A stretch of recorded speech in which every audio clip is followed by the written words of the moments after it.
face a 25% tariff, and he warns the European Union it could face tariffs of up to 50%. Those threats coming after the president met with Apple CEO Tim Cook earlier this week. The demand, make your iPhones here or pay a pretty stiff price. Also, White House officials say they're unhappy with the pace of negotiations with the European Union. President Trump said talks with the 27-nation bloc were, quote, going nowhere. We start tonight with Nancy Cordes at the White House. So, Nancy, you asked President Trump in the Oval Office about Apple and these tariffs. What did he say? Well, Major, he said that these tariffs are actually going to go into effect at the end of this month.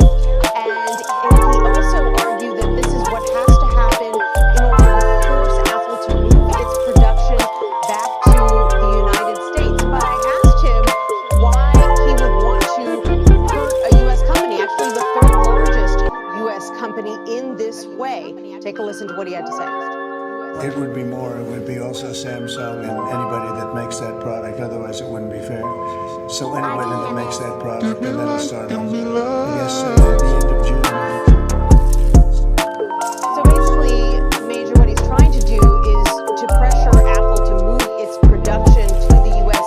more or less immediately, even though Apple CEO Tim Cook has said time and time again that, first of all, the U.S. simply doesn't have the pool of skilled workers with the particular skills needed to make the iPhone in numbers large enough to be able to make millions of iPhones here in the United States. And outside analysts have estimated that making the iPhone in the U.S., even if that workforce was available, would end up tripling the cost for American customers from, let's say, $1,000 right now up to $3,000 or even $3,500. And Nancy, I want to play for you sound from the Treasury Secretary Scott Bessent about overall climate, because as you know, a couple of weeks ago, there was all this optimism from Trump administration officials about these trade deals that were right on the verge of being settled. Well, let's listen to the Treasury Secretary now. I've said there are 18 important trade deals that we have to do. I'm working mostly on Asia, and that group has moved forward with some very interesting proposals. They're negotiating in good faith. We've already inked a deal with the UK.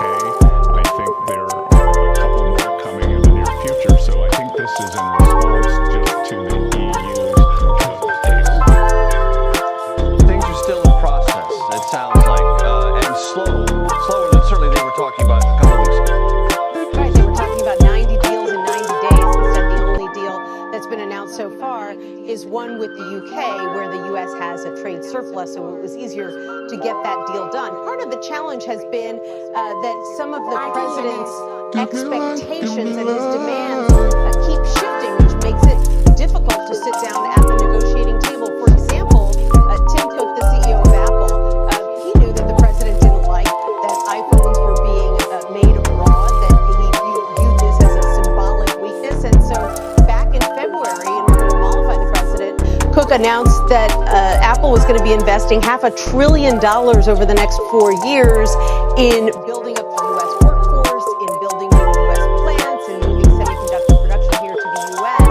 And if he thought that that would be enough for President Trump, those hopes were short-lived, because apparently the fact that the president was hearing that Cook was looking at moving some production to India from China, it really set him off. And so he issued this early morning post on Truth Social today saying that he's going to slap this 25% tariff.